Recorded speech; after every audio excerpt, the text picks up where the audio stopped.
같이 한번 읽어볼까요? 제9시 기도 시간에 베드로와 요한이 성전에 올라갈새 나면서 못 걷게 된 이를 사람들이 메고 오니 이는 성전에 들어가는 사람들에게 구걸하기 위하여 날마다 미문이라는 성전문에 두는 자라. 그가 베드로와 요한이 성전에 들어가려 함을 보고 요한과 더불어 주목하여 이르되 우리를 보라 하니 그가 그들에게서 무엇으로 들까 하여 바라보거늘 베드로가 이르되 은과 금은 내게 없거니와 내게 있는 것을 내게 주노니 나사렛 예수 그리스도의 이름으로 일어나 걸으라 하고 오른손을 잡아 일으키니 발과 발목이 곧 힘을 얻고 뛰어서서 걸으며 그들과 함께 성전으로 들어가서 걷기도 하고 뛰기도 하며 하나님을 찬송하니 모든 백성이 그 걷는 것과 하나님을 찬송함을 보고 그가 본래 성전 미문 앞에 앉아 구걸하던 사람인 줄 알고 그에게 일어난 일로 인하여 심히 놀랍게 여기며 놀라니라. 나은 사람이 베드로와 요한을 붙잡으니 모든 백성이 크게 놀라며 달려 나아가 솔로몬의 행각이라 불리우는 행각에 모이거늘 베드로가 이것을 보고 백성에게 말하되 이스라엘 사람들아 이 일을 왜 놀랍게 여기느냐. 우리 개인의 권능과 경건으로 이 사람을 걷게 한 것처럼 왜 우리를 주목하느냐. 아브라함과 이삭과 야곱의 하나님 곧 우리 조상의 하나님이 그의 종 예수를 영화롭게 하셨느니라. 너희가 그를 넘겨주고 빌라도가 놓아주기로 결의하는 것을 너희가 그 앞에서 거부하였으니 너희가 거룩하고 이로운 일을 거부하고 도리어 살인한 사람을 놓아주기를 구하여 생명의 주를 죽였도다. 그러나 하나님이 죽은 자 가운데서 그를 살리셨으니 우리가 이 일의 증인이라. 그 이름을 믿음으로 이름이 너희가 보고하는 사람을 성나게 하였나니 예수로 말미암아 난 믿음이 너희 및 모든 사람 앞에 이같이 완전히 낫게 하였느니라. 형제들아 너희가 알지 못하여서 그리하였으며 너희 관리들도 그리한 줄 알려오노라. 그러나 하나님이 모든 선지자의 입을 통하여 자기 그리스도의 고난을 받아 이실 일을 미리 알게 하신 것을 이와 같이 이르셨느니라. 그러므로 너희가 회개하고 돌이켜 너희 죄 없이 함을 받으라. 이같이 하면 새롭게 되는 날이 주 앞으로 이를 것이요 또 주께서 너희를 위하여 예정하신 그리스도 곧 예수를 보내시리니 하나님이 영원전부터 거룩한 선지자들의 입을 통하여 말씀하신 바 만물을 회복하실 때까지는 하늘이 마땅히 그를 받아두리라. 모세가 말하되 주 하나님이 너희를 위하여 너희 형제 가운데서 나 같은 선지자 하나를 세울 것이니 너희가 무엇이든지 그의 모든 말을 들을 것이라. 누구든지 선지자의 말을 듣지 아니하는 자는 백성 중에 멸망받으리라 하였고 또한 사무엘 때부터 이어 말한 모든 선지자도 이 때를 가리켜 말하였느니라. 너희는 선지자들의 자손이요 또 하나님이 너희 조상과 더불어 세우신 언약의 자손이라. 아브라함에게 이르시기를 땅 위의 모든 족속이 너희 씨로 말미암아 복을 받으리라 하셨으니 하나님이 그 종을 세워 복 주시려고 너희에게 먼저 보내사 너희로 하여금 돌이켜 각각 그 악함을 버리게 하셨느니라. 아멘.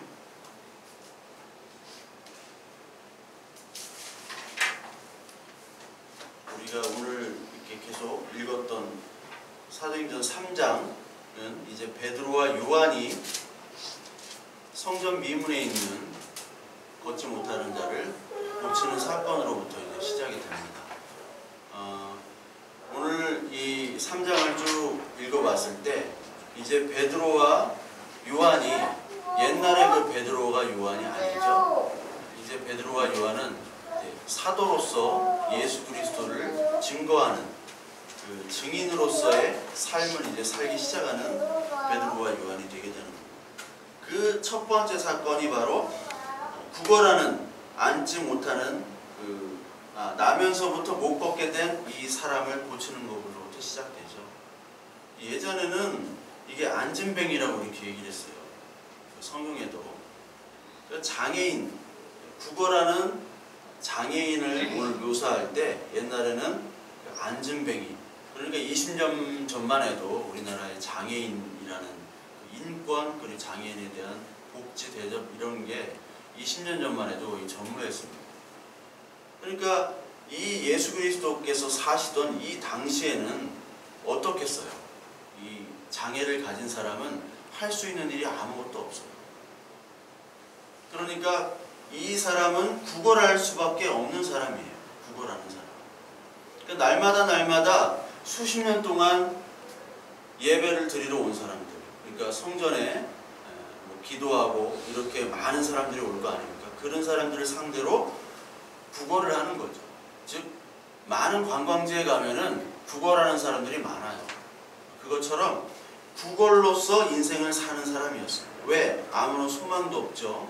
그리고 못 걷게 된 사람은 다른 사람의 도움이 필요해요. 자기가 할 수 있는 일이 아무것도 없습니다. 그렇기 때문에 이 장애를 가진 사람은 구걸할 수 있는 일, 그리고 오늘은 얼마 벌까, 어떻게 먹고 살아야 될까가 가장 큰 관심이에요. 근데 이 사람이 있는 곳이 이제 미문이라고 하는 그 성전 문이 있죠. 미문이라는 것은 아름다운 문입니다. 그러니까 이게 그 골든 게이트라고 성전에 가면 가장 큰 정문이고 금으로 만든 문이었다고 얘기를 해요. 거기에서 이제 구걸을 하고 있는데 거기에 누가 나타나냐? 베드로와 요한이 성전에 들어가죠. 베드로와 요한도 성전에 옛날부터 계속 들어갔었죠. 그리고 그 구걸하는 사람을 예전부터 알던 사람이었어요. 자주 봤던 사람입니다. 그런데 베드로와 요한이 이제 바뀐 사람이 돼버리죠. 성령 세례를 받은 사람이 된 후부터는 이 구걸하는 사람이 보이기 시작하는 거예요. 예전에는 야, 저렇게 그냥 살다가 죽을 저럴 인생 참 불쌍하다, 그렇게 생각했던, 그냥 지나쳐갔던 한 사람이었던 이 장애인을 이제는 그의 인생과 그의 역경과 그의 죄의 모습들, 그리고 그의 불구의 모습들을 보면서 예수 그리스도가 필요한 사람이라고 깨닫고 그에게 다가간다는 사실이죠. 그래서 오늘 얘기하는 이 나면서부터 못 걷게 된 이 장애인은 사실은 저와 여러분들을 얘기하고 있어요. 나면서부터 못 걷게 된 장애인. 그러니까 나면서부터 못 걷게 됐다는 것은 선천적으로 질병이 있다는 거죠. 우리들은 사실 선천적으로부터 하나님께 범죄한 자들입니다. 그걸 얘기하고 있어요. 그러나 하나님의 은혜로 말미암아 이것들이 나아졌다. 우리가 하나님의 은혜로 말미암아 새 사람이 된 거예요. 이 사람은 앉아서만 생활하고 걷지를 못하는 사람입니다. 기어다니는 사람이에요. 그런데 이제는 걷고 뛰고, 8절을 보세요. 성전으로 들어가서 걷기도 하고 뛰기도 하며 하나님을 찬송하죠. 예전에는 하나님을 저주했을 거예요. 왜 나는 이렇게 태어났을까? 왜 나는 이렇게 장애인으로 선천적으로 태어났을까 하는 저주 속에 살았던 사람이 이제 고침을 받고 하나님을 찬양하는 사람으로 바뀌게 되는 거예요. 그 장애인은 바로 저와 여러분들을 얘기하고 있어요. 저와 여러분들이 어떻게 살다가 온 사람들입니다. 하나님을 알았던 사람들이 아니죠. 하나님을 모르고, 아니 왜 내가 이런 장애를 가지고 태어났어? 왜 이런 집에서 태어났어? 하는 원망과 하나님의 저주를 가지고 살아왔던 사람이에요. 그리고 우리는 구걸하는 사람입니다. 여기 마찬가지로 구걸. 구걸은 누가 하죠? 거지만 하는 게 아니에요. 이 세상에 상비지들도 많습니다. 어떤 고위직 공무원들, 그리고 판사, 검사, 그리고 판사, 검사 하니까 좀 특정인들이 해서 미안하지만 많은 권력을 가지고 있는 사람들은 다 뭐를 원해요? 다른 사람으로부터 대접을 받기 원하고 돈을 얻기를 원해요. 그리고 그들에게 돈을 주면서 자기가 그들로부터 이익을 취하려고 하는 사람들이 널렸습니다. 상그지요, 상그지. 그래서 제가 듣기로는 검사들이, 돈이 없는 검사들은 막 술을 먹다가 전화를 한대요. 변호사들이나 로펌한테 전화를 해가지고 술값 계산하라는 거예요. 예. 자기들은 돈이 없으니까, 박봉이잖아요, 검사들. 정치검사 이런 거 빼고 박봉이니까 로펌 변호사들한테 돈을 내라 그거죠. 다음 재판 때 뭐 이렇게 좀 잘 이렇게 해달라고 내가 얘기할 테니까 좀 이렇게 잘 봐줄 테니까 돈을 내라. 얻어먹는 거지죠. 얻어먹는 거지. 상거지들이 많아요 이 세상에. 오히려 가난한 사람들에게는 국어를 해도 가난한 사람은 아무도 주질 않아. 왜냐면 얻는 게 없으니까 그 사람은. 그러나 고위직에 있는 사람들, 내가 힘이 있는 사람들한테는 많은 사람들이 그 사람에게 줄을 대고 돈을 대려고 하니까 그 사람이 오히려 국어라는 인생을 살고 있어요. 국어라는 인생. 그런 사람들이 부지기수라는 겁니다. 저와 여러분들도 하나님을 모르면 국어라는 인생이에요. 왜? 세상 사람들 돈과 권력에 쫓아가서 그 사람에게 줄과 돈을 대려고 하는 국어라는 인생이랍니다. 그런데 그 국어라는 인생이 이제 혼자 살 수 있는 인생, 아니 하나님을 찬양하는 인생으로 바뀐다는 거예요. 그게 바로 우리의 모습과 이 장애인의 모습과 똑같은 거예요. 이 베드로와 요한이 제9시 기도 시간에 성전에 올라갔어요. 기도하러 올라갔다고 얘기해요. 그러니까 유대인들에게는 기도 시간이 3시, 6시, 9시입니다. 3시, 6시, 9시. 그러니까 유대인의 시간과는 오전 6시부터예요. 오전 6시부터 0시가 시작됩니다. 3시면 뭐예요? 3시면 오전 9시죠? 6시부터 시작되니까. 6시면 12시, 그리고 9시면 오후 3시예요. 그러니까 이게 오후 3시에 지금 벌어진 일입니다. 이슬람에는 여기다가 둘을 같이 보태죠. 두 가지를. 아침에 일어났을 때와 밤에 자기 전에. 그러니까 이슬람은 5번을 기도해요. 이슬람 국가에 가면은 이 사이렌이 울려요. 사이렌이. 그 시간마다 뭐 하라는 거죠? 기도하라는 거예요. 기도. 그 시간에 기도를 하는 사람도 있고 안 하는 사람도 있는데 시골 같은 데 가면 이슬람 꼭 해야 돼요. 안 하면 잡혀가요. 거기 종교 경찰이 있습니다. 잡아간단 말이에요. 이 3시에 벌어진 이 기도 시간에 이 베드로와 요한이 바뀐 거예요. 그 베드로와 요한은 이제 성령 세례를 받은 후에 기도를 하기 시작합니다. 예전에도 물론 기도를 했습니다. 근데 무슨 기도를 했을까요? 성령의 기도가 아닌 달라는 기도예요. 그냥 모든 세상 사람들이 하는 기도 있죠? 그 기도를 했는데 지금 어떤 기도를 해요? 이 사람들에게 성령 세례를 주신 이유는 바로 하나님을 증거하는, 부활의 예수 그리스도를 증거하라고 하는 증인이 되라는 거예요. 증인이 되게 해달라는 기도를 한 거예요. 그러니까 성령이 임한 자는 증인이 되는 겁니다. 회상은 성령이 임한 자와 성령이 임하지 않은 자 둘로 나눠지는데요. 성령이 임하지 않은 자는 구걸하는 사람이에요. 구걸하는 사람. 구걸. 계속해서 구걸하게 됩니다. 그리고 자기 자신이 누군지 몰라요. 자기 자신이 장애인인지 몰라요. 장애가 가진지도 모르고 내가 잘났다고 생각하는 사람이에요. 그러나 성경은 얘기해 뭐합니다. 너희는 장애인이야. 너희는 죄인이야. 너는 구걸하는 사람이야. 그거를 성령 세례를 받은 사람은 그걸 얘기하고 있어요. 그리고 성령을 받은 후에는 내가 누구인지, 내가 무엇을 해야 사는 사람인지를 깨닫게 되고 이제 예수 그리스도를 증거하는 자로 사게 되는 거죠. 그래서 이 장애인 때는 삶의 목적이 없습니다. 세상 목적이 아무것도 없어요. 그러다가 이제 예수 그리스도를 만나게 되면 이제 삶의 방향과 목적이 생기게 되는 거예요. 베드로와 요한은 삶의 목적과 방향이 없었던 사람이에요. 제자들은. 예수 그리스도가 죽으신 후에 이들은 다시 삶의 방향과 목적이 없어서 금을 잡고 다시 고기 잡으러 나갔죠. 그러나 마음은 딴 데가 있단 말이에요. 왜? 삶의 목적과 방향이 없으니까. 예수 그리스도가 자기에게 사라졌습니다. 그러니까 우리에게 필요한 건 뭐냐면 예수 그리스도지 은과 금이 아닙니다.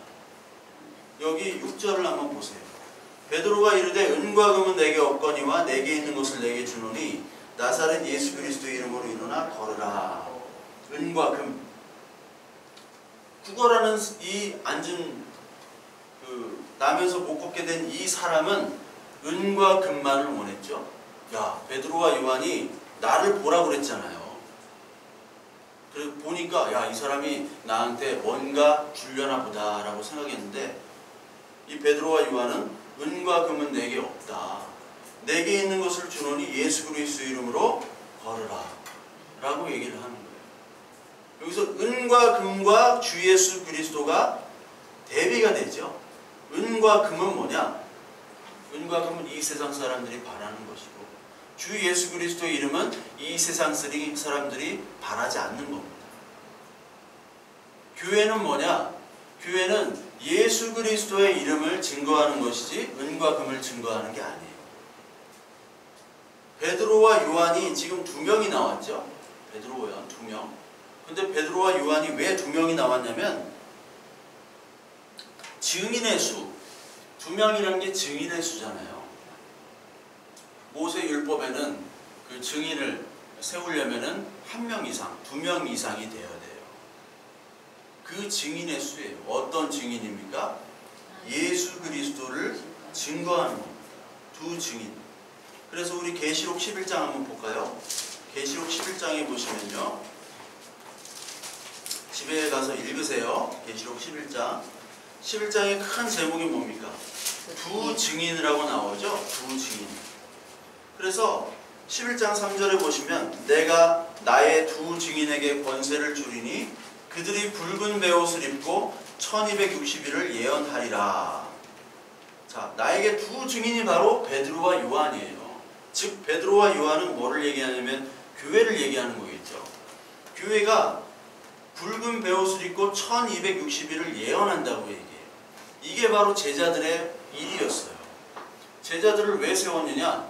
너희를 슈퍼스타로 만들겠다. 베드로와 요한 막 돌아다니면서 기적을 베풀고, 베드로가 한번 설교하니까 3,000명이 막 회개하고 세례를 받았다.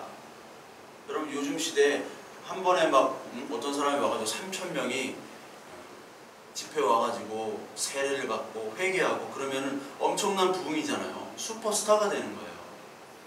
그 사람이 먹고 사는 걱정은 안 해도 돼요. 예, 뭐 모든 교회를 불려 다니니까. 근데 하나님이 그러려고 그를 세웠나요? 예? 너 슈퍼스타가 되게 할 거야. 너 종교 스타로 내가 만들어줄게 하려고 세운 게 아니죠. 뭐를 하려고? 붉은 베옷을 입고 1260일간 예언하면서 살아. 근데 예언하면서 살면 어떻게 돼요? 핍박을 받는 거예요. 핍박. 사도 바울 그리고 제자들처럼. 그러니까 교회는요, 은과 금을 증거하지 않고 예수 그리스도를 증거하게 되면 핍박을 얻게 돼요. 그러니까 진짜 하나님의 말씀을 듣고 성령의 세례를 받은 사람은 이 세상이 조금 어색해야 돼요. 근데 교회를 다니면서 이 세상에 너무 적응이 잘하고 너무 이 세상적으로 잘 막 빠릿빠르게 돌아가는 사람들이 있죠. 세상에 너무 잘 돌아가는 사람이 있어요. 교회 안에서도. 그런 사람은 의심을 해봐야 돼요. 자기 스스로도. 아, 내가 정말 하나님을 믿는가? 내가 믿는 하나님은 어떤 하나님인가? 다른 하나님 믿는 거 아니야? 의심을 해봐야 돼요. 진짜 하나님의 말씀을 가진 사람은요, 이 세상이 어색해야 돼요. 입지 못하는 옷, 나한테 안 맞는 옷처럼 여겨져야 돼요. 마치 다윗이 골리앗과 싸울 때 뭐 가져갔어요? 돌 5개 가지고 그 조그마한 돌 가지고 던졌잖아요. 물매를 가지고. 그런데 사울이 뭐를 줘요? 야, 너 가서 골리앗하고 싸울 때 내 갑옷, 내 칼 이거 가지고 가. 근데 세상 사람들은 왕의 칼과 갑옷 그걸 원했죠. 그때 당시에 이스라엘 백성들은 철이 없었어요. 철이. 그 블레셋은 철을 가지고 있었어요. 철 가지고는 그 칼로 전쟁을 했고, 이 이스라엘 백성들은 청동, 칼이 없었어요. 그 당시에 칼을 연마하는 기술자가 없다고 얘기를 했어요. 그러니까 왕만 칼을 가지고, 왕만 그 철로 만든 칼이에요. 그러니 세상 사람들이 얼마나 그거를 탐하고 있어요. 가서 골리앗을 이기면 왕의 사위가 되고, 왕의 후계자가 될 수 있고, 다 노리는 자리인데 다윗은 딱 한번 입어보더니 아, 이거 안 맞아 하고 벗어버렸단 말이에요. 그게 교회의 모습이에요. 그 갑옷과 그 칼은 여기서 나오는 은과 금이란 말이죠. 은과 금. 근데 저와 여러분들의 모습을 보시고 그리고 많은 사람들, 교회라고 하는 증인들의 모습을 보면은 은과 금에 우리는 혹하죠. 은과 금. 뭐를 증거합니까? 은과 금을 증거하잖아요. 우리 교회에 뭐가 있다. 우리 교회에 은과 금을 가지고 있는 많은 사람들이 있다. 주차장 엄청 크다. 우리 교회 빌딩 엄청나게 크다. 그래서요, 미국의 어떤 신학자, 독일인가 하여튼 신학자가 기독교가 그리스에 가서는 철학이 되고, 그리고 유럽에 가서는 문화가 되고, 그리고 미국에 가서는 기업이 되고.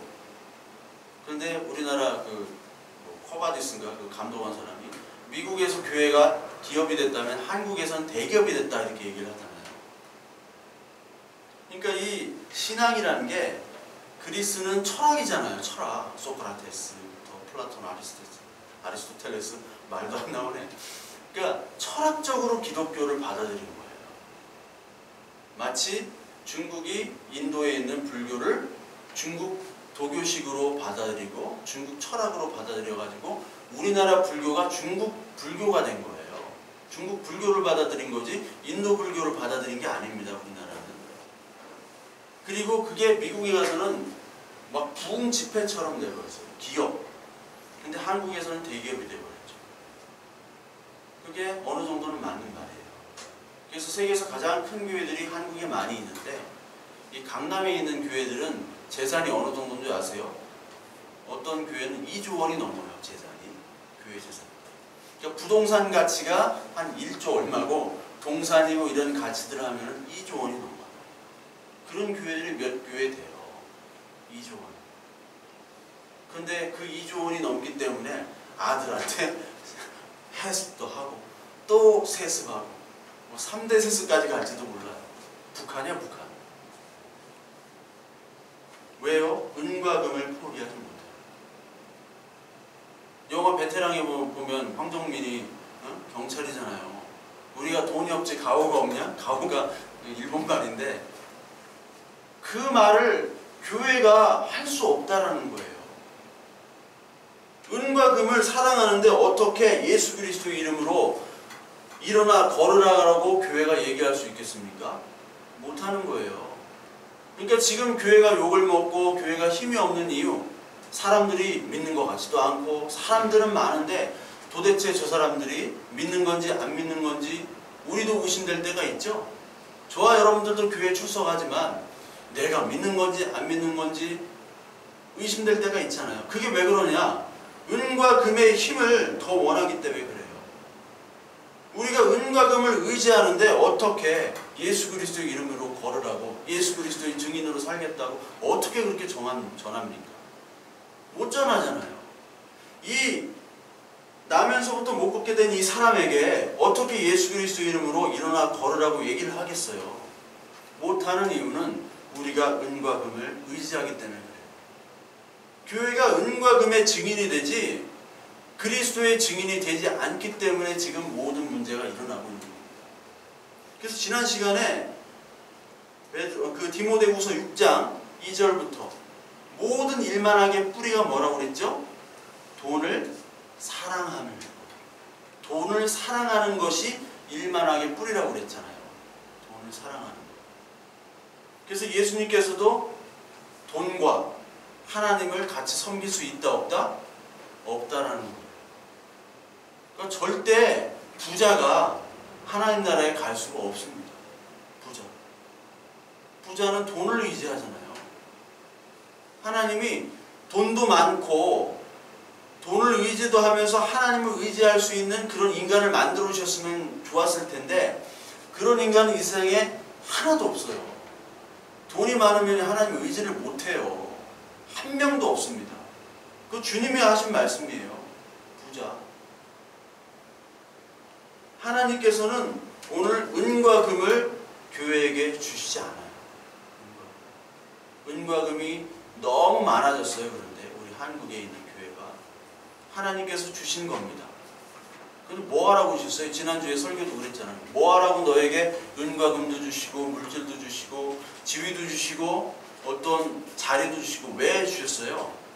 하나님 일 하라고 주신 것인데 우리는 그거를 죄로 바꿔서 사용했죠. 그래서 하나님께서는 주신 것을 가지고 일하라고 했지만 우리의 죄성은 그걸 가지고 하나님 일을 할 수가 없어요. 그래서 하나님의 자녀는 하나님께서 그거를 다 끊도록 하나님이 만들어 버리세요. 올리기도 하시지만 허락을 하세요. 올리기도 허락을 하시지만 그걸 끊게 만드세요. 이것들을 다 경험하면 좋아요. 그러니까 내가 열심히 노력해서 어떤 자리에 올라갔어요. 근데 올라가서 그 자리에서 겪는 죄상들이 있죠. 나뿐만 아니라 많은 사람들이 보여주는 그 죄악들의 모습을 보면서 아, 이 자리가 은과 금의 자리구나. 나에게 필요한 것은 주 예수 그리스도의 이름으로 내가 사는 거구나 라는 걸 깨닫기 위해서 그것들도 허락해 주시고 또 낮추기도 하시고 높이기도 하시는 거예요. 그러니까 아무것도 아니에요. 이 세상에서 높아지고 낮아지는 건 사실 아무것도 아니에요. 하나님 입장에서는 높아지면 상그지들이에요. 높아지면. 그러니까 상그지 되려고 막 열심히들 노력하는 거예요. 다. 돈 벌고 공부하고 막 출세하려고 하는 거예요. 상그지 되려고. 왜? 그 자리에 올려가면 내가 나한테 바치려고 하는 사람이 많고 내가 그저 앉아서 벌 수 있는 돈도 있고 그게 뭐예요? 앉아서 지금 벌 수 있는 이 나면서부터 못 걷게 된 이거 되려고 하는 거예요. 이거 되려고. 교회는 그게 아닙니다. 교회는 주의 이름을 예수 그리스도의 이름을 부르는 자들이에요. 그래서 사도행전 2장 21절을 한번 보세요. 2장 21절 누구든지 주의 이름을 부르는 자는 구원을 받으리라 라고 얘기했죠. 그리고 로마서 10장 13절에도 누구든지 주의 이름을 부르는 자는 구원을 얻는다고 얘기했어요. 그러면 주여 주여 하면 다 구원을 받는다는 얘기냐? 그게 아니죠. 주여 주여 아빠 아빠 무조건 다 하나님이 임하는 게 아니에요. 하나님과 내가 아버지와 아들, 아버지와 딸 그 관계가 있을 때만 그 음성이 들리고 그 음성을 부르짖을 수 있는 거예요. 그 이름을 부를 수 있는 거예요. 주한이가 아빠 부르는데 나 안 가잖아요. 집사님 안 가잖아요. 안 가. 주한이랑 아무 상관이 없어요. 아빠, 주한이한테 아빠는 주한이 아빠 한 명밖에 없는 거예요. 그 이름을 부를 때 진짜 아빠와의 관계가 있을 때만 부를 때 구원이 가능하다는 얘기지 막 주여 주여 막 주시옵소서 주여 주여 이건 아니라는 거예요. 그래서 요한복음 10장에 나오죠. 이 얘기가. 요한복음 10장 2절부터 18절까지 이것도 가서 읽으세요. 요한복음 2장 10장 2절부터 18절 보면 문지기는 그를 위하여 문을 열고 양은 그의 음성을 듣나니 그가 자기 양의 이름을 각각 불러 인도하여 내느니라. 자기 양을 다 내온 후 앞에 가면 양들이 그의 음성을 아는 고로 따라오되 타인의 음성은 알지 못하는 고로 타인이 따르지 아니하고 도리어 도망하느니라. 타인의 음성은 알지 못하고 주인의 음성만 양은 듣는 거예요. 그리고 양은 주인에게만 부르짖는 거예요. 이게 양의 비유 요한복음 10장입니다. 그러니까 우리의 이름을 부른다, 예수 그리스도의 이름을 부른다는 것은 예수님이 누구신지를 알고 예수 그리스도가 하신 이 말씀이 어떤 뜻인지를 알아야 돼요. 그걸 어떻게 알게 해요? 성령께서 알게 하시는 거예요. 성령 세례가 임하면 이제 이 말씀이 들리기 시작하는 거예요. 그것으로부터 이제 우리는 주님이라고 부를 수 있고 요한과 베드로처럼 주님의 이름으로 기도를 할 수 있는 거예요. 그래서 하나님께서는 이 요한과 베드로를 사용해서 이 사람을 낫게 하십니다. 낫게 하니까 이 사람이 8절 뛰어서서 걸으며 그들과 함께 성전으로 들어가서 걷기도 하고 뛰기도 하며 하나님을 찬송했죠. 이 장애였던 이 사람이 구원을 받은 후에 모습이 바로 이 모습입니다. 그러니까 이게 그냥 찬송하는 게 아니라 지금 뭐 과테말라인가 어디서 화산 터지잖아요. 후에고 화산이라고. 후에고가 불이에요. 불. 후에고. 화산은 쥐어짜서 터지는 게 아니라 지가 그 안에서 확 터지는 거예요. 이 사람이 병에 났는데 이제는 걷고 뛸 수가 있는데 어떻게 찬송을 안 할 수가 있어요. 그게 바로 예배죠. 그게. 오늘 우리가 저와 여러분들이 예배를 하러 왔는데 과연 우리는 이런 찬송으로 기뻐함이 있는가? 그걸 우리는 다시 한번 살펴봐야 돼. 하나님께서 우리를 자녀로 삼아주셨는데 성령을 주셨는데 우리가 하나님 말씀도 보지도 않고 하나님 앞에 나가지도 않고 하나님께 기도와 감사도 없고 그렇다면 우리는 하나님의 자녀인가? 라고 다시 생각해 봐야 돼요. 하나님의 자녀는 여기 나온 것처럼 걷기도 하고 뛰기도 하고 찬송을 하는 거예요. 찬송이 오늘 부르는 이런 찬송도 찬송이지만 우리가 날마다 예배하고 날마다 살아가는 것 자체, 감사하는 것 자체가 바로 찬송이라는 얘기죠. 그 찬송함을 하나님께서 주시는 거예요. 고쳐주시는 겁니다. 장애였던 우리를. 그러니까 하나님께서는 왜 이걸 고쳐주시는 거예요? 왜 우리를? 왜 낫게 해주시는 겁니까?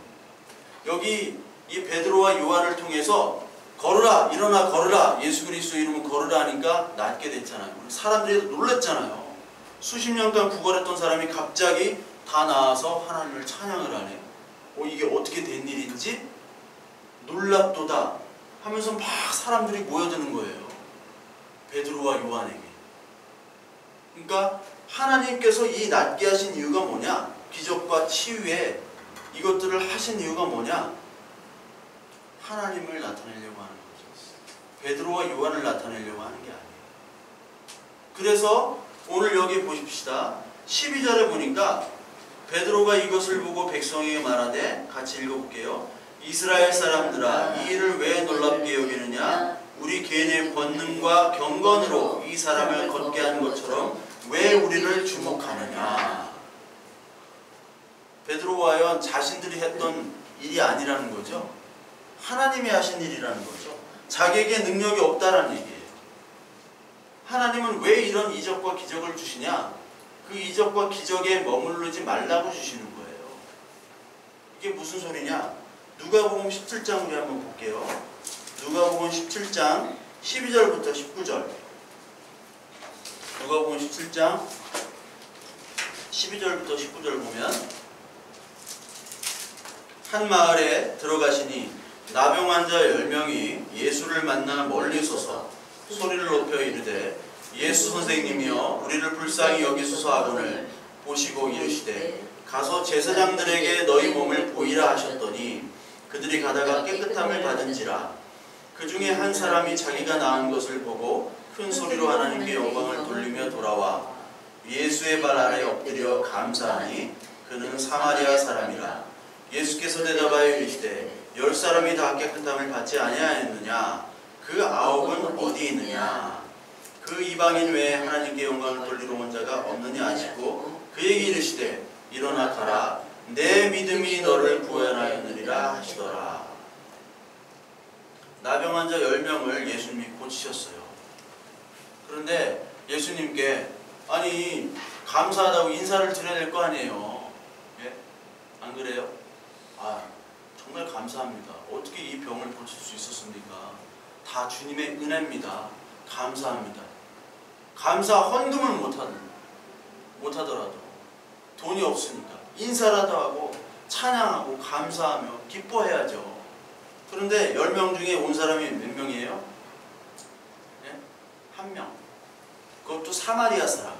유대인들이 인간 취급을 여기지 않는 사마리아 사람 1명이 왔어요. 나머지 9은 어디 갔을까요?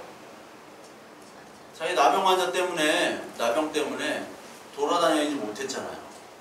그러니까 이제 나았으니까 이제 막 돌아다니면서 자기가 하고 싶은 일을 마음껏 하는 거예요. 우리가 병에 걸리다가 낫잖아요. 그러면 감사는 잠깐이고 그다음부터 내가 하고 싶은 대로 하는 거예요. 그게 바로 인간의 모습이라는 거죠. 가장 비천한 이 사마리아 사람만이 하나님께 감사할 수 있는 사람 딱 한 명. 니들이 인간 취급하지 않는 그 한 명만이 감사할 수 있다는 거예요. 그만큼 인간이 악하다는 거죠. 왜? 이 사람들은 그 치료받은 거에만 목적이 있는 거예요. 왜 하나님이 너를 치료했고 왜 하나님이 너를 불러가지고 다른 사람 환자들 다 있는데 다른 사람도 있는데 너만 불러서 치료해 주신 이유를 모르는 거예요. 이 사람이 바로 은과 금에 취한 사람이에요. 이런 사람들이 바로 표적만 구하는 사람, 표적만. 기적만 구하는 사람이에요. 그래서 마가복음 16장 4절에 악하고 음란한 세대가 표적만을 구한다고 그러죠.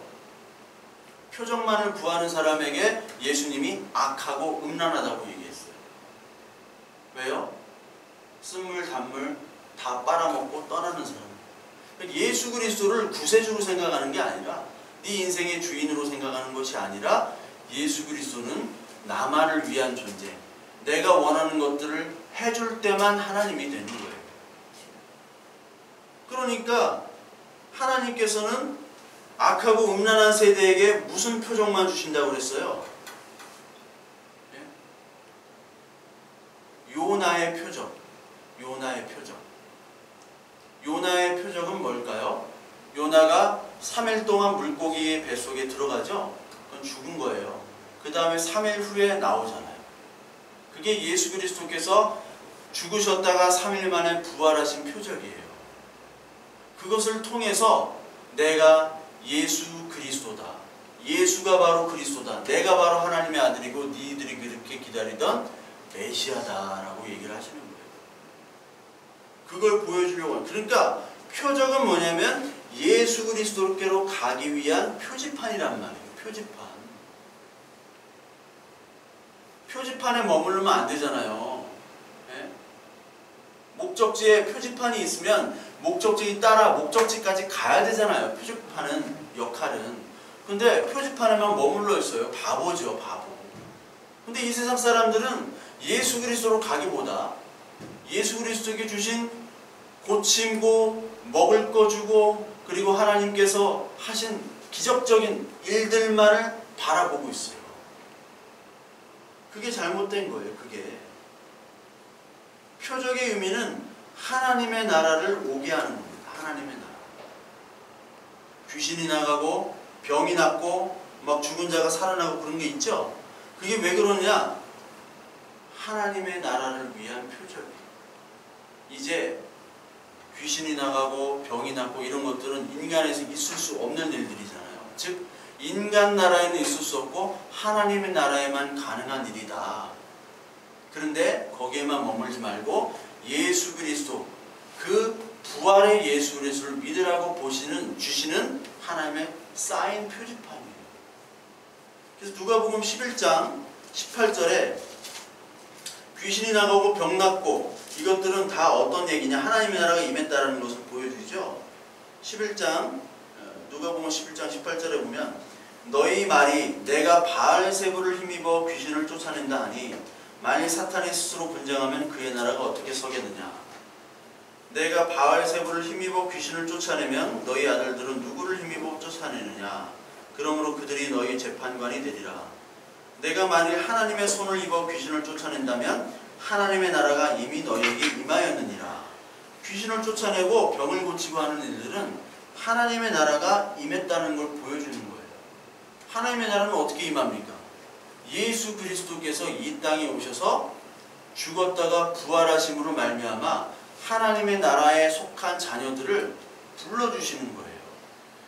아, 내가 믿던 것들은 은과 금이었는데 이 세상에 단 줄 알았는데 예수 그리스도께서 죽으셨다가 부활하심으로 말미암아 우리의 죄와 사망이 없어졌구나 라는 걸 깨닫고 예수 그리스도를 믿음으로 받아들이는 사람들을 만드시는 게 바로 하나님의 나라예요. 나라가 있으면 백성이 있어야 되잖아요. 하나님의 주권이 있어야 되잖아요. 하나님의 주권으로 백성들을 만드시는 거예요. 그게 하나님의 나라의 표적의 의미입니다. 이런 고침받고 막 나에게 기적적인 일들이 일어나고 이것은 너의 주인은 이제 나야라는 것을 보여주시기 위한 하나님의 섭리예요. 그런데 이 세상 사람들은 그 섭리를 주목하는 것이 아니라 하나님을 주목하는 것이 아니라 오늘 12절처럼 베드로와 요한 두 사람을 주목했죠. 두 사람을 주목했어요. 베드로와 요한이 그냥 진짜 나쁜 마음 품었으면 엄청난 갑부가 됐을 거예요. 네? 엄청난 갑부. 사람들이 나도 고쳐달라. 내 재산 90% 주겠다. 여러분 못 걷다가 걷는데 재산 반 못 줄 사람 없어요. 재산 반 주고 걷는다고 하는 사람은 다 줍니다. 못 줄 사람 없어요. 부자들도 많아요. 그런데 이 베드로와 요한은 왜 우리를 주목하느냐 그거죠. 왜? 사람들은 지금 주목받기를 원해요. 베드로와 요한도 예전 같았으면 주목받기를 원했잖아요. 왜? 요한과 야고보와 요한 이 엄마가 와가지고 하나님 나라 때 우리 아들 좀 잘 좀 부탁한다고 그랬잖아요. 자리에만 주목하는 거예요. 베드로와 요한 이 제자들 12명이 막 싸웠어요. 누가 더 수제자냐? 누가 더 하나님 나라 갈 때 내가 영의정 좌의정 누가 첫 번째냐 가지고 막 싸웠다고요. 요한복음에서도 요한이 베드로가 네가 원치 않는 곳으로 띄워가지고 내가 가겠다 하니까 요한은 어떻게 됩니까? 나중에 끝까지 베드로와 요한은 라이벌이에요. 라이벌.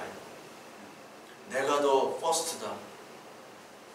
그 라이벌 의식을 가지고 살았던 사람이 바로 베드로와 요한이란 말이에요. 그 베드로와 요한은 계속해서 사건에만 주목했던 사람이었는데 이제 왜 우리를 주목하느냐? 우리의 힘으로 한 것이 아니다. 이 세상 사람들은 계속해서 나를 주목하기를 원해요. 관종이라고 해요. 관종. 관심종자.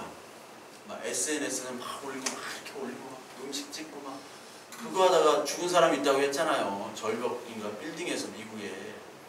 그거 SNS 스타였는데 그거 찍다가 그 빌딩에서 떨어져가지고 죽었다고. 그런 관심종자들이었던 우리였단 말이에요. 베드로와 요한이. 그런데 이 사람을 우리가 주목하는 것이 아니라 이제 하나님 예수 그리스도를 주목하라고 얘기를 하죠. 그러면서 12절에 죽은 자 가운데 그를 살리신 이제 증인이다 라고 우리가 증인이지 우리가 한 얘기가 아니고 우리가 한 능력이 아니다 라고 얘기를 해요. 그래서 16절에 보세요. 그 이름을 믿음으로 그 이름이 너희가 보고하는 이 사람을 성하게 하였나니 예수로 말미암아 난 믿음이 너희 모든 사람 앞에서 이같이 완전히 낫게 하였느니라. 여기서 예수로 말미암아 난 믿음이라는 것을 한번 주목해 보세요. 예수로 말미암아 난 믿음. 내 믿음이 너를 낫게 하였도다. 이런 구절 많죠? 아까도 읽었듯이. 그 네 믿음이 어떤 믿음이에요? 내가 막 열심히 하면 된다 하는 믿음이에요? 아니라고 그랬잖아요. 여기 나오는 것은 16절에 예수로 말미암아 난 믿음. 우리에겐 믿음이 없다니까요. 우리에게 무슨 믿음이 있어요? 우리가 정말 하나님을 믿습니까? 네? 보이는 돈과 은과 금을 믿지 누가 하나님을 믿어요? 믿을 수 없으니까 믿게끔 하나님이 만들어 주시는 거예요. 은과 금이 아무것도 소용이 없다라는 것을 하나님이 우리의 삶 속에서 보여주시는 거예요. 자녀가 죽을 병 걸렸는데 은과 금 가지고 됩니까? 못 고쳐요. 빌 게이츠라네. 누구예요? 스티브 잡스. 돈이 많으면 뭐예요? 금방 죽었는데. 얼마나 고치려고 했겠어요. 은과 금으로 안 되는 것이 있고요. 은과 금으로 절대 될 수 없는 것이 바로 예수 그리스도를 믿는 믿음이에요. 근데 이 믿음까지도 막 살려고 하는 마술사 시몬도 있고 베드로와 요한이 막 기적 베풀고 막 바울이 이적을 베푸니까 야 나도 돈 가지고 저걸 사야겠다 하는 사람이 있었잖아요. 예? 여기 5장에 아나니아와 삽비라가 돈을 가지고 명예를 살려고 했던 사람이에요. 믿음을 가지고 살려고 했던 사람. 그 교회라고 하는 조직에도 있어요. 그런 사람들이 교회에도 자기의 어떤 봉사와 헌신으로 명예를 드리려고 하는 사람. 자기의 돈을 투자함으로 이 교회에서 내가 믿음 있는 것처럼 보이려고 하는 사람. 교회 건축 때 한 1억 내면 30대에 장로 됩니다. 장로 35세부터 장로가 돼요. 만 35세. 주한이 아빠 벌써 장로 예? 만 35세 이상이면 장로가 돼요. 근데 돈 1억 딱 기부하면 바로 장로가 되는 거예요. 예? 그걸로는 장로는 살 수 있지만 믿음은 못 산다니까요. 예? 장로, 권사, 목사 다 살 수 있어요. 목사님들 박사학위 다 돈 주면 사요. 목사님들 중에 박사학위 없는 사람은 거의 나밖에 없어. 다 박사학위가 다 있어. 무슨 박사라도 다 있어요. 뭐 프로필이라도 써야 돼. 근데 박사는 살 수 있어도 믿음은 못 살아요. 여기 예수로 말미암은 믿음이 아니면 안 되는 거예요. 그러니까 우리는 이 예수의 믿음이 아닌 우리의 믿음과 우리의 경험과 우리의 지식, 철학으로 자꾸 하나님의 말씀을 바꿔버려요. 현상에 주목하게 만들고 환경에 주목하게 만들어요. 그래서 이 세상 사람들은 베드로와 요한만 쫓아다니는 거예요. 어떤 목회자가 뭐 좀 능력이 있다 하면 그 목회자만 쫓아다니고, 야, 저 목사님이 설교를 좀 잘한다 하면 저게 쫓아다니고, 야, 저 교회가 무슨 프로그램이 좋다 하면 거기에 쫓아다니는 거예요. 그러나 거기에는 목회자 사람이 있고 무슨 프로그램이 있고 어떤 건물이 있고 은금이 있지만 거기에 예수 그리스도가 있는지 없는지부터 우리는 살펴봐야죠. 그렇게 크고 웅장한데 예수 그리스도에 대한 믿음이 있다라고 보면 가면 돼요. 그러나 그것부터 살펴보지 않고 우리는 외형만 살펴보잖아요. 우리가 출애굽에서 뭐에 주목합니까? 출애굽할 때 10가지 재앙으로 막 하나님이 다 부시고 그 이스라엘 백성들을 기적적으로 이끄시는 그것만을 우리가 주목하죠. 근데 출애굽의 내용은 뭐라고 그랬어요? 출애굽 19장 4절에 나오는 너희를 이렇게 큰 이적과 기적으로 애굽을 다 부셔버리고 너희 아무것도 아닌 이 이스라엘 백성들을 구해낸 이유는 뭐냐? 바로 너희를 제사장 나라와 거룩한 백성으로 만들기 위해서다. 그거 보여주기 위한 거다라고 하나님은 얘기하시는 거지. 그 사건이 중심이 아니에요. 출애굽기는. 그래서 출애굽기는 시내산에 있는 그 언약이 중심이 돼야 되는 거예요. 나는 그런 하나님이다. 부셔가지고 막 이적으로 하는 그 하나님도 하나님이지만 너희들을 창세 전부터 이끌어낸 그 하나님이다라는 걸 보여주시는 거지 사건에 주목하는 것이 아니에요.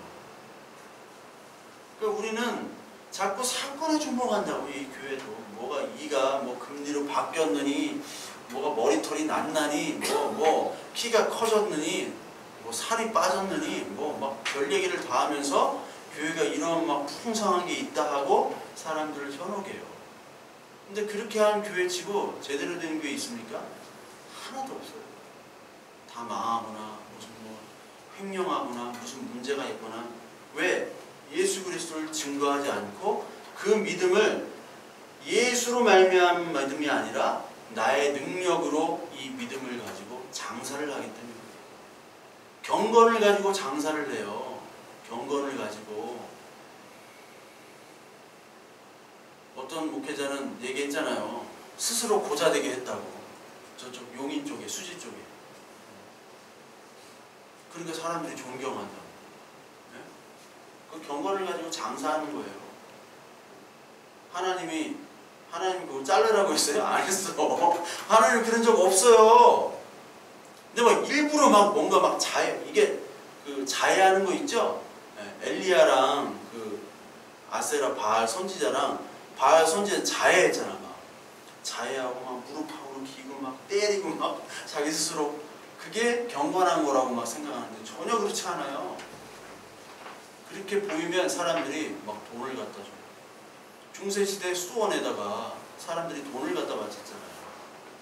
하도 교회가 썩어가지고 수도원에 가지고 따로 살았어요. 따로 경건하게 농사 짓고 기도하고 예배하고 그리고 경건하게 살았어요. 어려운 사람 도와주고.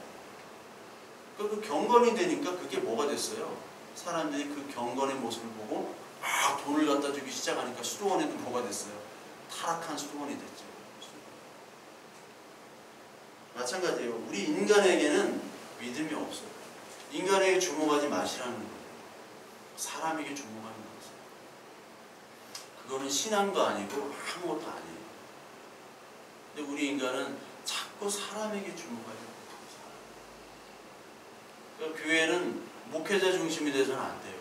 목회자에게 자꾸 뭔가 중심이 되고 목사 얘기 들으려고 그래서는 안 돼요. 그래서 여러분들이 오늘 제가 얘기했잖아요. 3장 다 읽어보라고. 그리고 계시록 11장 오늘 가서 읽으시고, 여러분들이 읽으실 때 그때 하나님이 언제 임하실지 모르는 거예요. 이 미문 앞에서 구걸하는 이 장애인이 수십 년 동안 가만히 있다가 어느 날 하나님이 임해서 베드로와 요한을 통해서 어느 날 구원을 받은 거예요. 베드로와 요한 하나님 모르다가 어느 날 택함 받은 거예요. 여러분들이 그 어느 날이 있습니다. 하나님의 때가 있어요. 그 때가 언제인지 모르지만 하나님께서 여러분들 하나님의 그 크신 은혜와 믿음을, 여러분들 지금도 믿음이 있지만 분명히 주실 때가 있습니다. 그래서 우리는 우리의 믿음과 우리의 인간의 생각을 집어넣어서는 안 돼요. 하나님의 말씀과 하나님의 일, 하나님으로부터 난 믿음이 우리를 변화한다는 거예요. 그래서 우리는 이 성경을 전체를 잘 봐야 돼요. 잘 보지 않으면 그냥 우리는 인간 철학, 도덕, 경험, 사상의 책으로밖에 머물 수가 없어요. 이 베드로와 요한은 지금 너희들이 주목하는 우리가 아니라 너희들이 주목해야 될 것은 예수 그리스도로 말미암은 믿음인데, 이 예수는 언제부터 나온 예수냐? 18절에 모든 선지자의 입을 통해서 그리스도께서 고난받으신 일을 미리 알게 하셨다. 즉 예수 그리스도는 너희들이 그동안 알고 있던 구약성경 모두를 통해서 이미 얘기하셨던 거야 라고 예수를 증거하잖아요. 자기를 증거하지 않고 하나님의 말씀이 미리 말씀하신 것이다. 20절에 또 너희를 위하여 예정하신 그리스도 곧 예수를 보내셨다 라고 얘기를 하는 거예요. 그러니까 여러분들이 성경 안에 있는 모든 것들이 있죠. 모든 것들을 볼 때 우리가 사도행전도 볼 때 여기 3장, 4장 요것만 주목하면 안 돼요. 성경 전체를 봐야 돼요. 전체를 보지 않기 때문에 사람들이 자기 생각을 거기다 집어넣는 거예요. 그러니까 너희들이 지금 생각하는 예수는 인간 예수가 아니라 구약에서 나타났던 그 메시아 예수, 너희들이 잘 알고 있는 그 예수, 기다리던 예수를 너희가 죽인 바로 그 예수다. 그 예수는 예정하신 예수고, 영원 전부터 예정하신 예수고, 너희들이 그렇게 추종하는 22절 모세, 그리고 24절 사무엘, 25절 아브라함, 이들이 다 증거했던 분이 바로 예수 그리스도다라고 얘기합니다. 그래서 22절 한번 보세요. 모세가 말하되 주 하나님 너희를 위하여 너희 형제 가운데서 나 같은 선지자를 하나 세울 것이니 나오죠. 이게 어디 나오는 말씀이에요? 신명기 18장 15절의 말씀. 나 같은 선지자를 하나 세울 것이니 그의 말을 들어라. 그의 말을 듣지 아니하는 자는 멸망을 받으리라. 23절에 나오죠. 그 선지자가 누구냐? 바로 예수 그리스도예요. 마지막 선지자, 최후의 선지자. 마호멧이 아니에요. 이슬람처럼 최후의 선지자가 마호멧이라고 얘기하는 게 아니라 예수 그리스도예요. 그분을 말씀을 들으라. 즉 모세는 선지자였는데 어떤 선지자였냐? 예수를 증거하는 선지자였어요. 예수를 증거하는.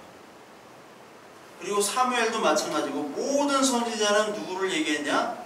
예수 그리스도를 얘기한 거예요. 25절 아브라함에게 이르시기를 땅 위의 모든 족속에 너희 씨로 말미암아 복을 받으리라 하셨느니, 아브라함에게 야 너 자식 없지만 이제 너희 씨로 말미암아 엄청난 많은 사람들이 복을 받을 거야. 그리고 너에게 아들이 생길 거야. 그걸 얘기하셨는데 그 아들과 씨는 뭐예요? 씨가 바로 예수 그리스도예요. 예수 그리스도. 그 예수 그리스도의 씨로 말미암아 교회가 나온 거죠. 그 씨로 말미암아 이스라엘 교회가 된 거예요. 그래서 그 이스라엘 교회가 된 자들을 바로 복 있는 자다라고 얘기하는 거예요. 그러니까 우리는 복 받으세요, 복 받으세요가 아니라 이미 너희는 복이 있는 자다라고 얘기한 거예요. 팔복, 복이 있는 자예요. 왜? 우리는 아브라함으로부터 나온, 그리고 그 씨의 종결자인 예수 그리스도로부터 나온 자기 때문에 우리는 이미 복 받은 자란 얘기예요. 복. 이미 이 장애였던 우리가 이게 걷게 되고 뛰게 되고 이게 하나님의 찬양하는 자가 이미 됐다라는 거예요. 복이 된 거예요, 이미. 근데 다른 은과 금을 우리가 너무 바란다는 것은 하나님 자녀가 아니죠. 더 이상 교회가 아니죠. 그 모든 선지자들과 모든 사람들이 예수 그리스도를 증거한 거야. 그걸 증거하려고 미약한 베드로와 요한과 나를 통해서 이 사람을 고친 거지, 우리의 능력으로 고친 게 아니라 예수 그리스도를 증거하기 위해서 이것들을 보여주신 사건일 뿐이야. 너희들이 주목해야 될 것은 바로 뭐야? 이 사람이 아니라, 나와 요한이 아니라 바로 예수 그리스도, 이 말씀에 주목을 해. 그거를 오늘 베드로와 요한은 얘기하고 있는 거죠. 그리고 26절, 하나님이 그 종을 세워 복을 주시려고 너에게 먼저 보내사, 종을 세워 먼저 복을 주시려고 보낸 게 바로 그 종이 바로 예수 그리스도죠. 하나님의 종. 뭐 주의 종이라고 목회자 아니에요. 그 종이.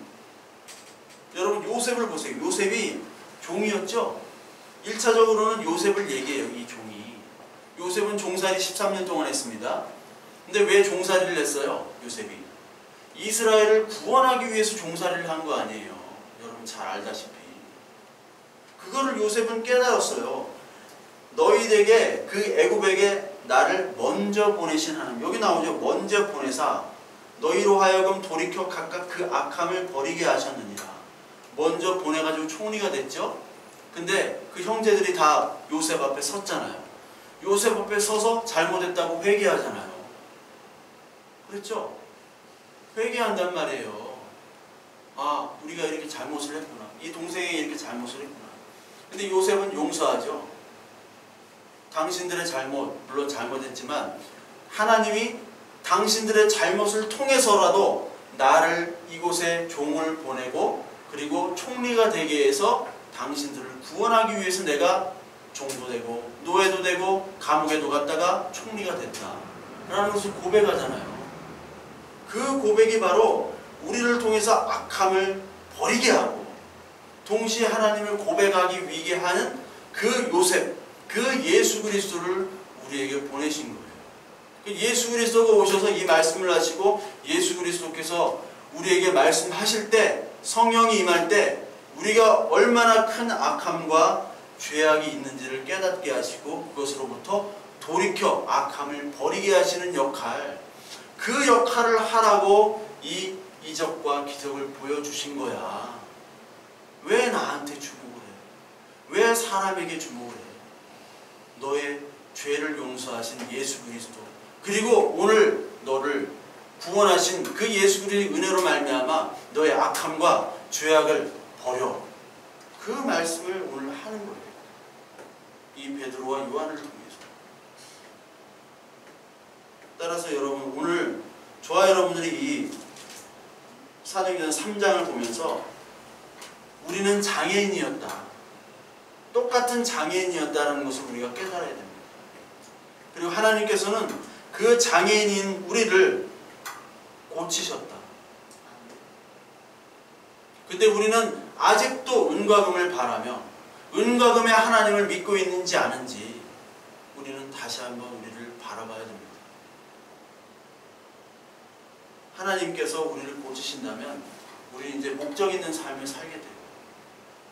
뭐 그런 책이 아니라 어떤 목적이냐? 증인으로 사는 거예요. 증인. 예수 그리스도의 증인. 우리 예수님이 증거하는 자의 증인이에요. 우리가 이렇게 고쳐진 자, 고침을 받은 자가 이렇게 산다는 것 자체가 예수님이 살아계시고 하나님께서 오늘도 함께 하시고 그것들을 증거하는 거예요. 그렇다면 오늘 우리가 왜 살아야 될지, 왜 하나님이 이러한 우리에게 가정과 환경과 돈과 물질과 지위를 주셨는지, 왜 나에게 이런 건강을 주셨는지 그거를 깨닫게 되시고, 그리고 동시에 하나님이 나를 오늘 사랑하고 계시구나 라는 걸 진심으로 안부터 느껴지게 돼요. 아멘. 여러분, 하나님께서 여러분들 사랑하신다는 걸 느끼십니까? 아멘. 정말 진심으로? 아멘. 그게 느껴져야 돼요. 아멘. 그게 느껴지는 사람은 바로 고침받은 사람입니다. 그 사람만이 찬양할 수 있어요. 그게 느껴지지 않고 교회만 왔다 갔다 하는 사람들이 이 세상에 부지기수입니다. 왜 사는지 모르고 그냥 은과 금을 쫓아서 교회 가면 잘 된다더라 하는 사람이 부지기수예요. 아니에요. 그런 교회, 그런 많은 교회 사람 엄청 많지만 거기에 정말 하나님의 믿음으로, 내 믿음과 내 환경과 내 경험이 아닌 하나님의 믿음으로 내가 고침받았다고 고백하는, 하나님, 내가 주님 사랑합니다. 주님이 나아가 하나님을 사랑하신다는 것을 압니다. 이렇게 고백하는 사람이 얼마나 있을까? 그렇게 고백이 되어져야 돼요. 그 고백이 안 되면 저와 여러분들 그걸 놓고 기도해야 돼요. 하나님이 살아계신 것도 모르겠고, 하나님이 나를 사랑한지도 모르겠고, 아무것도 모르겠습니다. 하나님 알려주세요. 하나님 자녀라면서요, 알려주세요. 그리고 하나님의 이 말씀을 읽을 때 우리의 경험과 우리의 감정으로 읽지 마시고 성경 전체를 통해서 읽으세요. 여기 성경 전체를 다 얘기하고 있잖아요. 그러니까 여러분들이 성경 전체를 계속해서 읽으시고 하나님 모르겠어요, 기도하시고 그러셔야 돼요. 그때 성경 전체를 통해서 우리의 인생이 드러나고 우리의 인생의 모든 모습들, 희로애락의 모습들이 하나님 예수 그리스도를 통해서 설명될 때 우리는 그때 진짜 기뻐할 수 있는 거예요. 어떤 환경과 조건에서도. 그래서 여러분, 우리 표적에 머물지 말고, 악하고 이 음란한 세대, 표적에만 머무는 이 세대, 표적에만 머물지 말고 예수 그리스도께로 가는 그런 진정한 고침받는 저와 여러분들이